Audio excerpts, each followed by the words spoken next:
How you doing? Martin Lopez from martinlopez.com and from iServe Residential Lending. I call it Martin Lopez Home Loans.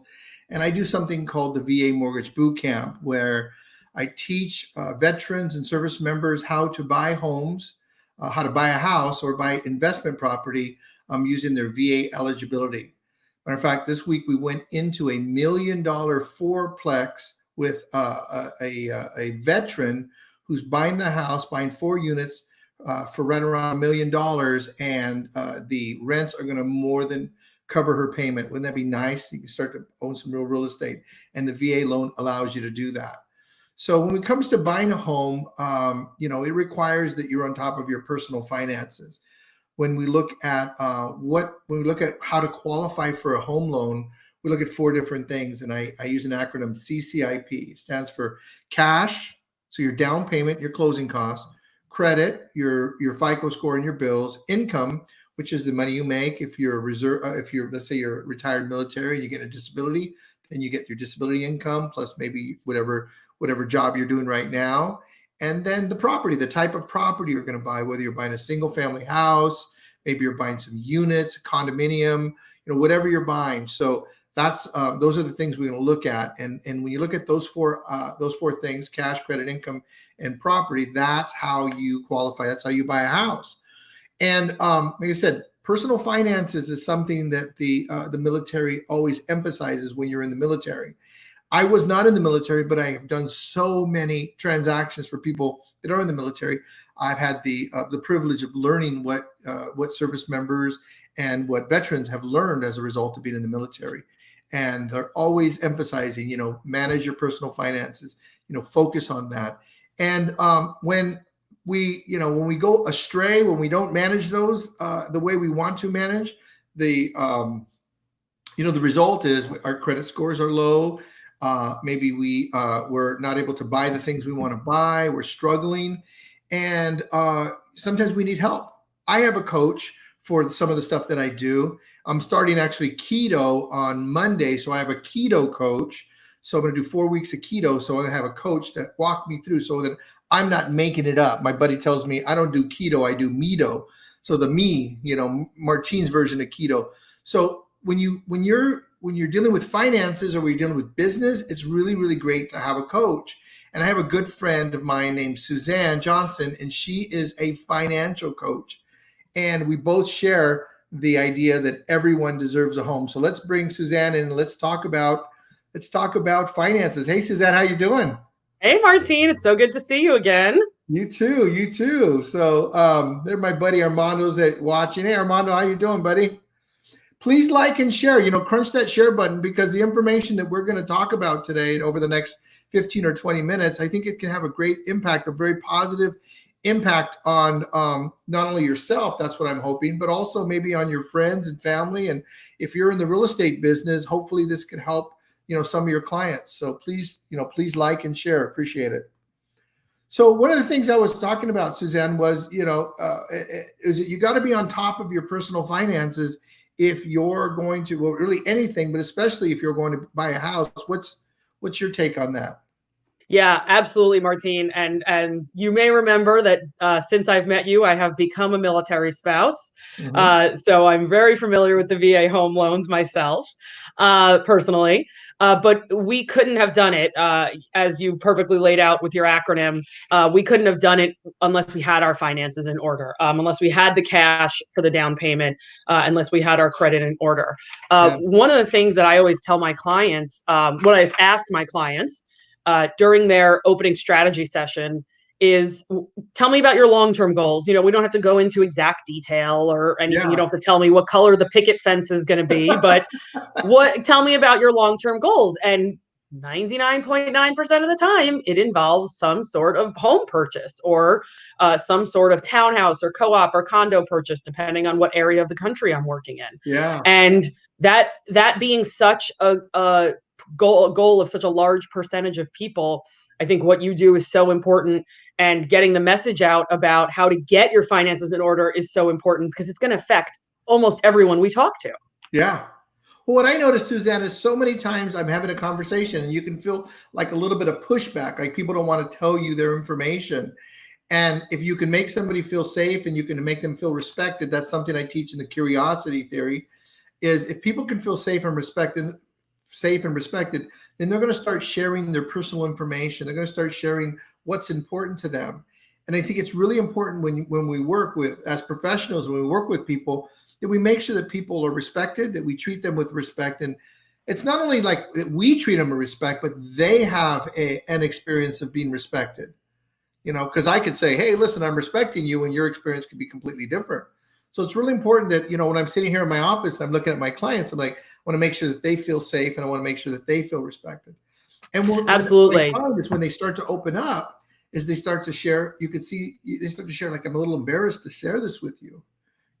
So we talk about sex, religion, and politics in this country way more than we talk about money.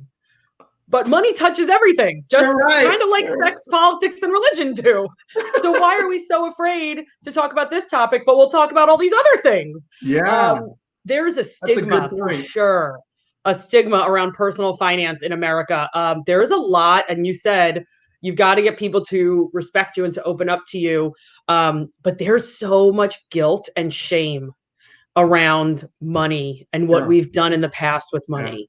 Well, it's a judgment, right? You're like, you should manage your money well. You shouldn't do this and all that, I have great news for everyone who's watching and listening who hasn't managed their money well, whether that's right now or in the past.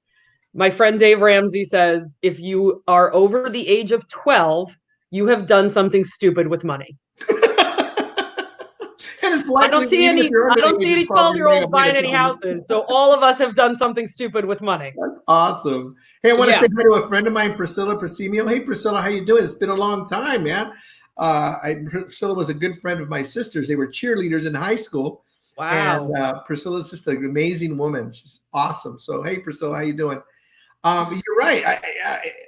I don't know anybody that's ever been perfect with their credit. And, when you meet with people, what I like about what I do in the mortgage business and is that you help people. And like you said, sometimes it's long-term, the goal has to be a long-term goal, because where they're at right now, it's just not going to happen. And I have worked with people literally for years to help them build their credit, help them get their finances. And it's financial literacy. And that's what you teach. Well, I do teach financial literacy, but to be honest with you, more of what I do is some sort of combination of therapy, counseling, and financial literacy. Because a lot of times there is a knowledge gap. Absolutely, 100%. Again, this is the mantra that has been going around for 20 years. This stuff isn't taught in school anymore. Yeah. And unfortunately, that mantra can now extend to this stuff probably wasn't taught to you at home either. That's a really good point. Let's talk around that. Let's talk around that. Like, how, like, what parents are teaching their kids about, and this is like an open question, maybe it's a rhetorical question, right? Like, what parents are really teaching their kids about money? And how I think a good example would be a young woman I just had in a group class, and she learned she's 26, 27. She learned not to bring it up. She said, I said, what did you learn about money in your house? She goes, I learned not to bring it up.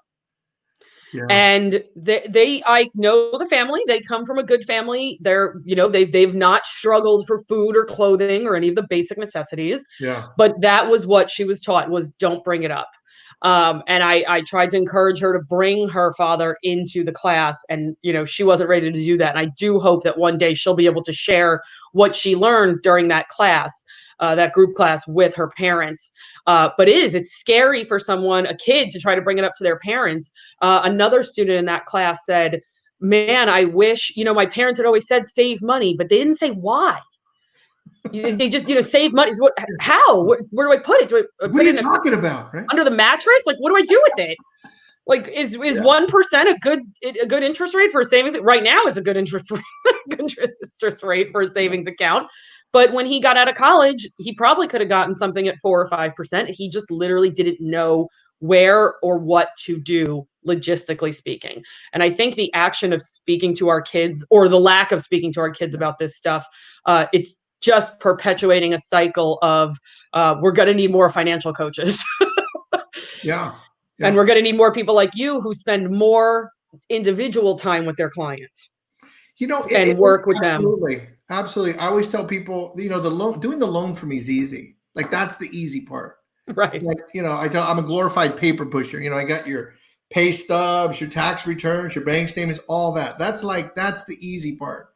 The work of what we do, or what I do, is helping people feel like they're being served, making sure people are being served, making sure that questions are answered, and then looking for questions that they don't even know that they have, that are underlining where they're coming from. A case in point, I have a client that I'm working with, and they have been homeless, I think, for about 3 years. Now, they live with friends, but they don't have a home. They lost their home about 3 years ago. And she didn't want to, both of them didn't want to share that with me. And they were very, very ashamed of that. And when it came down to it, that our relationship for me to help them only started once they shared that. Oh, sure. Absolutely. And what happened is, when they look back at their childhood, their parents had lost their house. So they were repeating a cycle of what they learned. And as I was talking to him, I was like, well, who taught you how to rent? Who taught you how to make mortgage payments? Who taught you how to pay your bills? Well, my mom taught me. I go, so what did you learn? And she said, well, pay them at the very last minute, because you never know what, all this stuff. And it's like, okay, so what has that done? And as they're sharing with me, they're like, wow, as they're speaking themselves, they're like seeing like themselves. You got to see like a little light bulb on their head going, yeah, that's probably not a good formula, is it? Exactly. Yeah. One of my favorite questions to ask, and probably, me, Martine, I'm pretty direct. I'm not going to hide anything. Right. Yeah. Exactly. That's why you and me get along. Yeah. And my first question out of the box, when I do a free strategy session with someone or a couple, is, tell me what money was like for you growing up. Yeah. And some of the answers are heartbreaking. Yeah. And some of the answers are heartbreaking, but not in the sense that you would think. They start off something like, I went to a private Christian school, very expensive, but it was all paid for. My parents bought me a car, and then I upgraded every 2 years. And I always had the latest cell phone. We always went on family vacations. And then my parents went broke. And then I was in college and they couldn't pay for my schooling anymore. Yeah. Yeah. And so they start off with these, I don't want to say this happens all the time, but this happens more frequent than I think you'd think. And maybe I should be softening that blow a little bit, but I come right out of the gate and ask that, because we need to get to kind of the root of the problem. The root of the problem is probably you. We can go back and we can figure out what caused it, but you are the problem probably. And the good news is, you're the solution. You're the solution, yeah. So you've been perpetuating the cycle of whatever it was that you were taught, because that's all you were taught. Yes. But you are also the solution moving forward. Yeah. Now we got an opportunity now. Like, now is the opportunity to have new thoughts, have new distinctions and new ways of being. And that's, I think, what we do, at least I know that's what I do, is to work with people where they're at, and then have them look at different things. I can't tell you how many people have come in to sit down with me, and they said, this is how I do things, and this is how I'm paying down my mortgage. And I said, well, let me teach you a different strategy. And when I taught them the strategy using an amortization schedule, they're like, oh my gosh, that just makes so much sense. That's so much easier than I'm doing. Yeah. And one of the things I also ask my clients is, this is where I get even more rude than I was originally. I ask them, are you fat? FAT. Are you faithful? Are you available? And are you teachable? Oh, and we go through what that means. Yeah, I'll send it to you. Yeah, please. That's awesome. We'll put it in the comments for sure. That's right. But faithful, available, and available, and teachable. Exactly. It refers to, it's me really asking the person, you called me for coaching, but now I'm asking you, are you ready for coaching? Yeah. Are you going to sit through this process? Are you going to kind of, for maybe a few sessions, wallow in this process? Hmm. Are you available to follow up on the tasks that we give you, such as changing the methodology of paying off your mortgage, following a new amortization schedule? Yeah. And are you teachable? Are you going to take that process I gave you and are you going to apply it? So those are the things that I kind of use to vet the people that I am working with. And sometimes they're not ready. I Yeah. always say a toddler is not always ready to be potty trained, and an adult is not always ready to stop smoking. Not every adult is ready to start learning how to use their money. And I work with people who are in their 20s and I work with people who are in their 60s. People ask me who my ideal client is, and I always joke around, it's anyone who uses money. And, marketing people hate that. They absolutely hate that. That's But, right. That's right. If you're but not it's using true. gold coins anymore, I'm for you. Exactly. Anyone who has one of those little plastic thingies that like lets you buy stuff, that's my client. Right. One of those things yeah, exactly. That's cool. So what are your philosophies? What is your approach that you take as far as like who you like? My approach is my philosophy is everyone deserves a home. And that's what, so when someone sits in front of me, it doesn't matter how much money they make, it doesn't matter what their credit is, it doesn't matter what the situation is. I believe they deserve a home, and my goal is to get them a home. And sometimes it takes me years and years to do that. What's your philosophy? What is it? What drives you? What motivates you? My goal is to one, to go back to what we spoke about earlier, to kind of break the stigma around personal finance in America and break that hold it has on us, to make it something that we talk about at dinner parties instead of something that we're texting our friend about and not maybe asking our spouse what we should be doing. Yeah. The other half of that would be, from a logistical standpoint, I want to get as many people out of the paycheck to paycheck cycle as humanly possible. It's up to 89% again, living Wow. paycheck to paycheck. And that stat was actually before the COVID. pandemic. That was the end of 2019. That is Yeah. 89% of the people out there are living paycheck to paycheck. So think of your 9 closest friends, Martine, and 9 out of 10 of you for the most part are living paycheck to paycheck. Wow. Yeah.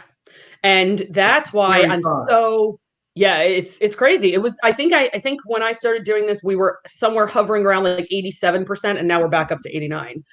And you don't have to do that. It's not just how it is. I don't want that to be that status quo mediocrity mentality to continue in 89% of Americans. So I want to break that cycle with as many people as humanly possible. When you do that, you are then able to see how you can reach these long-term goals of home ownership, how you can reach these pseudo short-term goals of upgrading that car or getting that laptop and not using credit necessarily. Saving up for a new Mac or something like that. Yeah. That is possible, but you can't see that. You can't see that with your eyes. You can't see that on paper. You can't see that in your heart until you break that paycheck to paycheck cycle. That's awesome. I got this game called Cash Flow. I don't even know, Rich Dad Poor Dad. I play that game. Oh yeah, the Rich Dad Poor Dad game. Yes. And he calls it like, you got to get out of the rat race, And I'll tell you something. I've never gotten out of the rat race. I played that game and I've never gotten out of that rat race.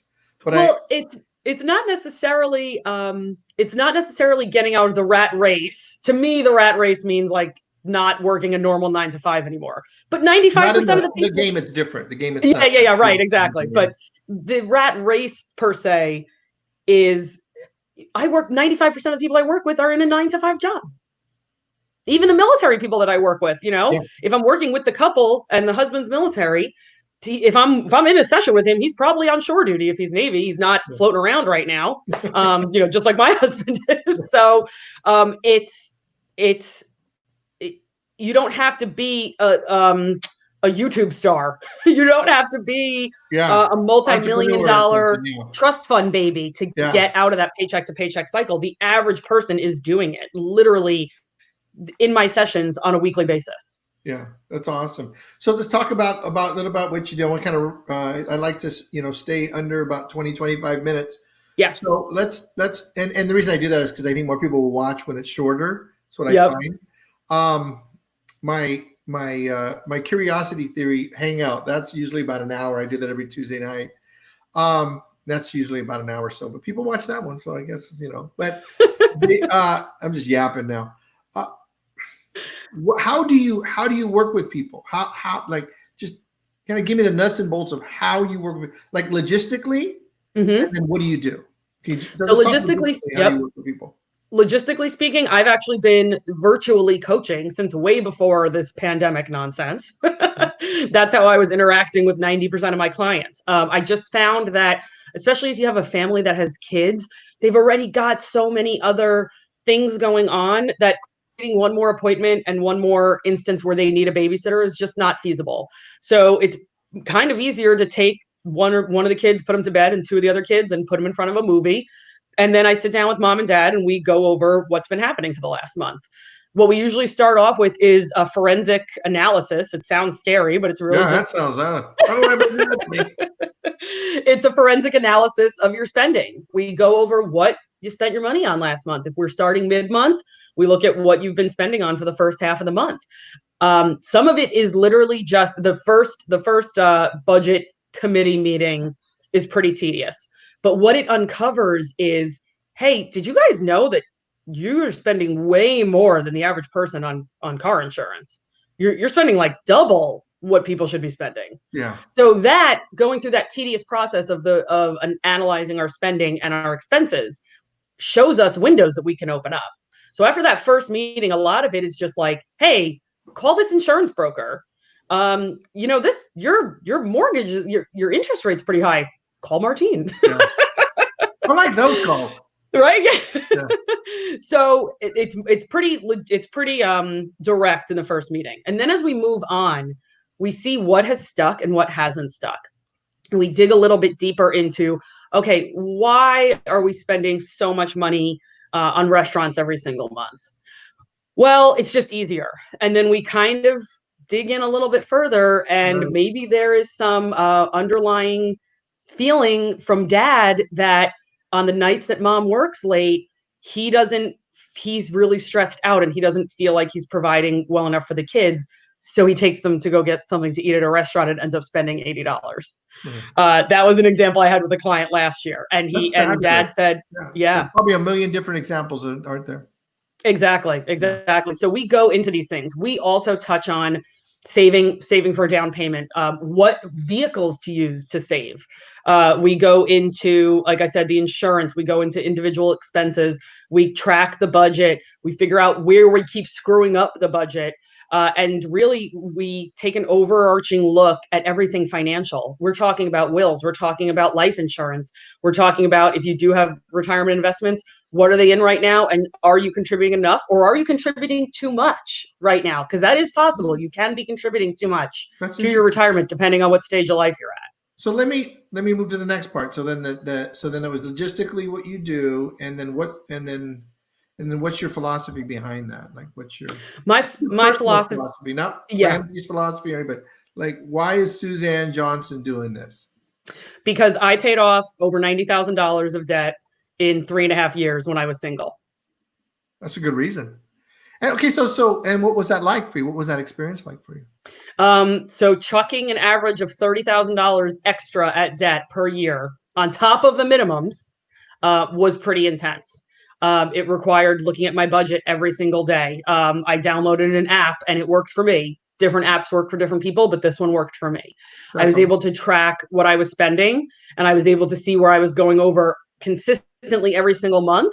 But then I'd also be able to see like where I had like a one-off month, like maybe I needed a new pair of heels and a new suit for work at the time, and all of a sudden I had a $250 line item in my budget for clothing. So sometimes it's one-off stuff and sometimes it's behavioral stuff. And once you identify the behavioral stuff, now you can start to look at it and say, okay, I was the problem, but I'm also the solution. So my new behavior is going to be the solution. Excellent. So the next question I have for you. So there's different personalities, and there's different people that have different character or styles about themselves, right? Some people like to avoid things. Some people like to some people are like overly responsible, different things, right? So let's say, so let's talk about the people that like to avoid. Like, I know what kind of results and like what kind of transformations have you seen with those kinds of people that are like, I really don't even want to focus on, I want to pay attention to this? Because I know those kind of people are out there. What Oh kind of yeah. Oh yeah. transformation have you seen with those kinds of people? Because that would be the reason some, in my opinion, a lot of reason why somebody that's like, listen, I just kind of avoid things, but I know I shouldn't. How can you help me? What kind of Right. transformations have you seen with people? I have a great example of a couple I worked with over a full year last year. And the wife called me, and the husband was there in the meeting, and he was sitting, they were in their office, and she's like this, and he's in the background. He's in the background texting on his phone. Exactly. Exactly. I mean, at least we would have had music if he had a guitar, but he's in the background like this, texting on his phone. Yeah. And over the course of the first 4 meetings, I saw a major shift. We went from the wife being the one up front in the screen. Here's what we're doing. Here's my budget. Here's where our expenses are. This is where we're at. We went over here with him being dead silent to him interrupting her during the 4th meeting and saying, no, no, no, no, no. That's not what we're going to do this month. I want to try it this way. Suzanne, Here, what do hold you the think? guitar. I got to talk. Exactly. So did I do anything to make him talk? No. As a matter of fact, I think I maybe said his name twice in the first meeting and twice during the second meeting. And only because I literally wanted to know if he was still back there alive and breathing. Yeah. But what bringing in a financial coach does, especially in a marriage, is brings in this objective third party that doesn't know who you are, where you came from, how bad or good your marriage was before this. All they're talking about is your financial situation. I am not going to judge you. And again, I don't see these people in person, physically. I'm not going to judge you guys if you pull up in a beat up old car. I'm also not going to judge you if you show up in a $120,000 Mercedes. That actually happened one time. Because all I'm looking at is your financial situation today and how we can improve it going forward. Yeah. Yes, we're going to touch on a little bit of history, but just for context, I am not going to sit there and beat you over the head with it. I am not going to make you feel any more guilt and shame than you have felt. I am going to meet you where you are, and we are going to take you forward, and we are going to get you to those goals, short-term, long-term, buying a home, going on a family vacation for the first time in 5 years, whatever that is for you. That's a really great place to come from, and I want to acknowledge you for that as we wrap up, because I was one of those guys that made money, spent money, and never took care of money, and got married, and then then Yvette's job was to take care of the money, and then I became less responsible. Like I'm responsible for millions of dollars every Sure. year, a lot of money every year. And I did that, and I didn't have any responsibility for my own for so long. And then one day, I was actually sitting here in my office looking across, and as I was talking to a client, I realized I was a hypocrite. And then said, all right, I'm going to, because I knew, like I knew how to do it, Sure. but I wasn't, and my finances were handled, but I had nothing to do with them. And then I changed. In that moment, I said, like, I'm changed, and it's all changed since then. And like as somebody that would have played the guitar in the back, and like I know that, like I want to just kind of say that for people that will work with you is like that transformation, that kind of going from that avoidance to complete responsibility is like a powerful thing. That's what we teach in the curiosity theory, is how how you can take 100% responsibility for everything that happens with you and everybody around you. And that's a crazy place to take something, but I don't know a better place to be in life, but to take Right. responsibility 100% for you and everybody around you.